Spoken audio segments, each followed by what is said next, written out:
안녕하십니까. 대법원이 그 정강훈 목사님인데 옛날에 그 영장 실질 심사를 받고 근데 이거 대기하잖아, 기다린다고. 거기에 이거 호송하는 과정에 수갑을 채운 거예요. 정강훈 목사인데 이거 수갑을 채운 이거에 대해서 근데 이거 불법이기 때문에 수갑 채운 게 300만 원을 배상해라. 엄청난 게 그 판결이 대법원에서 나왔습니다. 1, 2심 판결이 300만 원이고 대법원은 이제 민사 사건은 거의 90% 이상이 심리 불속행. 이 말은 그냥 판결문도 안 써주고 볼 가치도 없다. 1, 2심이 옳다. 이렇게 심리 불속행으로 보통 4개월 이내 민사는요. 형사는 심리 불속행이 없어요. 민사는 이제 거의 뭐 대부분 심리 불속행으로 기각이 됩니다. 그래서 대법원 2부에서 판결이 확정이 됐어요. 국가는 정강훈 목사에 대해서 이제 그 인격권을 침해했다. 왜냐하면 이게 그 수갑찬 모습을 그대로 취재진한테 노출한 거 이게 불필요한데 도주 우려가 전혀 없는데 그렇죠. 아니 영장 실질심사 받으러 왔고 변호인 선임회가 정강훈 목사가 어디로 도망가겠어요. 도주 우려가 전혀 없는데 근데 이거 수갑을 채웠다. 이거는 이제 그 인격권을 침해했기 때문에 300만 원을 배상해라. 이렇게 그 판결한 겁니다. 뭐 경찰은 이게 뭐 자기들이 그 호송 규칙에 따라서 수갑을 채운 거다. 그러면서 이게 뭐 인격 침해 최소화하려고 이게 수갑에다가 이게 수건 덮어가지고 가리개를 이게 외부인 노출을 뭐 막았다. 뭐 이런 식으로 이게 그 주장하는데요. 야 경찰 그건 이게 너그 규칙이고 뭐 너그 마음대로 규칙 만들면 이게 법이냐? 그건 너그 호송 규칙이고 그게 국가인권위원회에서도 인권위에서도 도주 우려가 없는데 이거 수갑 채운 거 이거는 이게 과도한 신체 자유 침해다. 2021년 2월에 인권위원회에서도 이게 권고했잖아. 그래가 너가 그 호송 규칙을 바꿨잖아. 이제 당연히 바꿔야지. 옛날에 잘못된 호송 규칙이면 그게 면책이 되냐? 아무나 그 자진 출석해가 도망갈 염려가 전혀 없는 사람한테 너 옛날에 박근혜 대통령도 수갑 채우고 다 채웠잖아. 다 채웠잖아. 이거는 이게 명백한 게 불법적인 거지. 여기에 대해서 300만 원을 배상해라. 이랬습니다. 이게 그 인권이 결정적인 계기가 됐고요. 그 다음에 그 경찰은 인권이 권고 이후에 호송 규칙을 바꿔서 지금은 이제 뭐 수갑을 잘 안 채우는 게 관행이지만 특별한 사유가 없으면 그러게 옛날에는 무조건 이게 수갑을 다 채워버리는 이런 게 잘못된 인권 수사가 있을 때 말이죠. 여기에 그 경종을 울렸다. 액수가 크고 작고 이게 중요한 게 아니고요. 다 이게 그 인정됐다는 국가의 잘못이 이게 아주 큰 겁니다. 이게 아주 큰 획기적인 판결이 나왔다. 저는 이렇게 봅니다. 그 판결문이 나오잖아요. 특히 그때 정강훈 목사가 도망만 안 가는 게 아니고 자진 출석. 그때 그 원고 정광훈 목사 주거 부정에 사유가 있었다고 보게하고 주거도 확실하잖아. 사는 집이 주거가 확실하고요. 그다음에 그 자진 출석해서 경찰 조사도 받았고요. 그다음에 영장도 자진 왔기 때문에 도주 우려가 있었다고 보기는 어렵다. 그러면서 그 재판 보면 호송 규칙 이게 규칙일 뿐이거든요. 이거는 이제 그 헌법에 위반된다. 옛날에는 이게 정강훈 목사처럼 도주 우려가 지극히 낮은데 거의 없다 봐야지. 도주 우려가 무조건 이게 수갑을 채우고 포성으로 이게 포박해야 된다. 이거는 이게 그 과잉 금지란 말이야. 과잉 금지, 인격 침해, 신체 자유 침해. 따라서 이게 그 헌법에 위반된다. 이런 게 그 획기적인 판결이 나왔다. 이렇게 봅니다. 뭐 정광훈 목사님에 대해서는 이제 여러 가지 뭐 평가가 있고 여러 가지 이제 뭐 제가 기독교는 아니지만 교단에서도 여러 평가가 있고 뭐 이렇지만 저는 이제 제가 자유파 보수의 한 사람으로 뭐 저는 상당히 긍정적으로 평가를 합니다. 왜냐하면 이게 정강훈 목사 또 비판하는 분들은 그러면 그 사람들은요 나가서 뭐 투쟁한 적이 있습니까? 지금 국민의힘 의원 중에도 왜 정강훈 집회가가 윤상현 의원이 뭐 90도로 인사를 하고 이게 뭐 떠드는데 그러면 이게 그래 비판하는 사람 네가 나가서 하면 이게 매일 집회해봐라. 그 쉬운지. 야, 네가 나가서 이게 광화문에 집회하면 주도해봐라. 몇 명 오는지. 어디 자기에게 뭐 온실 속에 화초처럼 아무것도 투쟁 못하면서 괜히 남에게 비판이 쉽지요. 그 말도 안 되는 이야기입니다. 지금 뭐 광화문 집회는 이제 물론 정광훈 목사 기독교 교회 그 신자들도 많이 올 거고요. 또는 이제 그 기독교가 아니더라도 정말 이게 우리 윤석열 대통령 지켜야 되겠다. 우리나라를 지켜야 되겠다. 우리 자유파 보수 국민으로. 근데 집회가 광화문에 많이 모여 있으니 그런 순수한 또 다른 마음으로 오는 분 혼연일체가 돼 있잖아요. 혼연일체가 다 돼 있지 않습니까?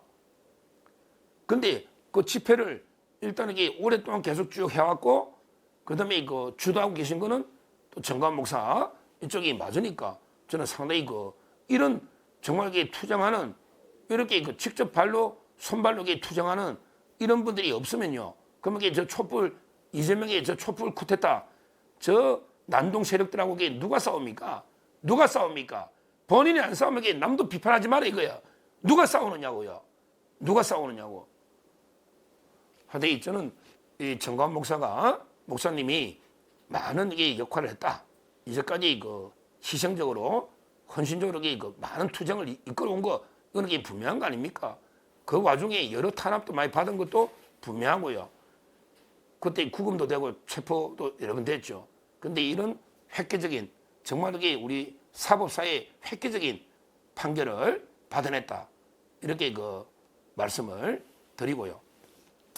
자, 이 판결을 보니까 제가 꼭 한 분을 말씀드리지 않을 수가 없어요.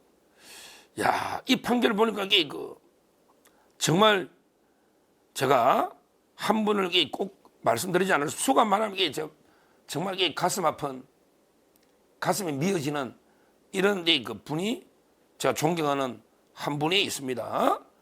바로 이제 옛날에 이재수 기무사령관님이에요. 기무사령관.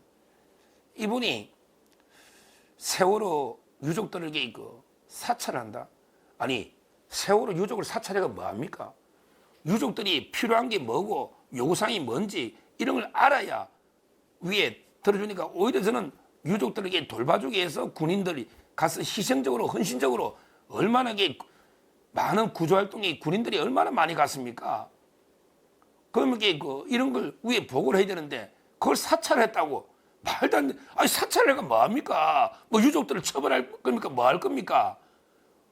오히려 도와주러 갔는데 군이 그러면 기무사도 군 활동도 보고하고 또 유족들의 요구사항이 뭔지 뭘 원하는지 그래야 이게 도와주는 거니까 이걸요 이렇게 희생적으로 헌신적으로 활동하는 게 기무사 이걸 완전히 불법 사찰처럼 180도 프레임을 바꿔가지고요. 그때 구속영장까지 청구했지 않습니까? 근데 구속영장이 기각이 됐어요. 기각이 됐는데 또 재청구하겠다고 온갖 압박을 했지 않습니까?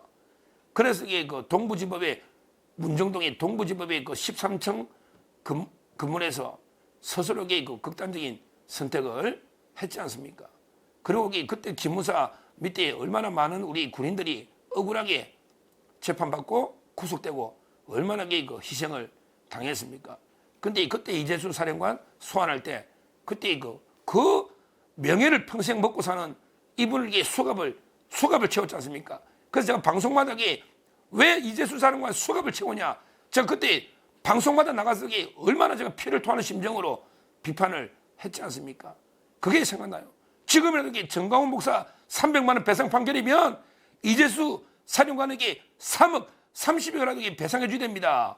30억이라도 배상해 줘야 된다고. 왜 그때 그런 모욕을 주가 그런 극단적인 선택을 하도록 만드느냐 말이에요. 실제 이재수 사령관 직접 유서를 그때 쓰고 바로 공개가 됐지 않습니까? 유서를 보면요. 이재수 사령관의 유서에 보면 세월호 사고 시에 기무사와 부대원들은 정말 헌신적으로 최선을 다했다. 5년이 다 돼가는 지금 그때 일을 사찰로 단죄한다니 정말 안타깝다. 이렇게 쓰고요. 그러면서 이재수 사령관이 지금까지 살아오며 한 점 부끄러움 없이 살았지만 전역 이후 복잡한 정치 상황과 얽혀 제대로 되는 일을 할 기회를 얻지 못했다. 지금 모처럼 여러 비즈니스를 의욕적으로 추진하고 있는 점에 이런 일이 발생해 여러 사람에게 미안하다 이렇게 유서에 썼습니다. 그리고 이제 그때 영장 기각됐거든요. 영장 심사를 담당해 준 판사님께 경의를 표하며 이번 일로 어려운 지경에 빠지지 않기를 바랄 뿐. 그때만 해도 광란에 지금처럼 광란에 칼바람이 불 때 아닙니까? 지금처럼 그때도 그러니까 이제 영장 판사가 기각하고 고초를 겪을 수 있거든요. 소신 있는 판사입니다. 그리고 이제 그 검찰 측에도 미안하며 내가 모든 것을 안고 가는 것으로 하고 모두에게 관대한 처분을 바란다. 그러니까 그때 사령관 외에 밑에 사람들 여기 많이 처벌됐지 않습니까? 군 검찰 및 재판부의 강공에 부탁한다. 내가 모든 걸 안고 하고 내 밑에 부하 직원들한테는 관대한 처분을 해달라. 이게 저는 본 뜻이다. 이렇게 그때 소강원 장군님, 제가 참 존경하는 소강원 장군 이런 분들에게 그 외에도 여러 참모장들 많은 분이 고초를 겪었지 않습니까? 그 이야기를 하고 있는 겁니다. 그는 그러고요 마지막에 이렇게 썼어요. 가족, 친지 그리고 나를 그동안 성원해 준 모든 분들께 정말 죄송하며 용서를 구한다. 군을 사랑했던 선후배 동료들께 누를 끼쳐 죄송하고 다시 한번 사과드린다. 사랑하는 가족들도 더욱 힘내서 열심히 살아가길 바란다. 60평생 잘 살다 간다. 이게 마지막 유서입니다. 60평생 잘 살다 간다. 그리고 이제 문정동 법조타운 13층에서 극단적이 선택한 이 유서입니다. 우리 국가가 그럼 이게 이재수 사령관한테는 얼마를 배상해 줘야 됩니까? 우리 요즘 이게 뭐만 놓으면 배상이 10억 훌쩍훌쩍 넘어가지 않습니까? 세월호나 얼마나 배상했습니까? 저는 이런 식으로 공권력 온갖 모욕, 망신 주가지고 극단적인 선택으로 몰고 왔다면 도대체 국가는 얼마를 배상해야 되는가? 이 문제를 다시 한번 제기하고요. 앞으로 이번에 정광훈 목사님 엄청나게 왜 이렇게 재판을 해가 판결 받아내는 게 쉬운 게 아닙니다. 이것 때문에 역사가 사법 역사가 바뀌고 있잖아요. 인권이 권고 나오고 그다음에 호송 규칙도 개정되고 그다음에 이제 앞으로 인권 중시하는 게 방향으로 바뀌지 않겠습니까? 참 큰일 하셨다 이렇게 말씀드리고 이재수 사령관 유족들께도 국가는 응분의 책임을 지고 배상해야 된다 이렇게 말씀을 드립니다. 감사합니다.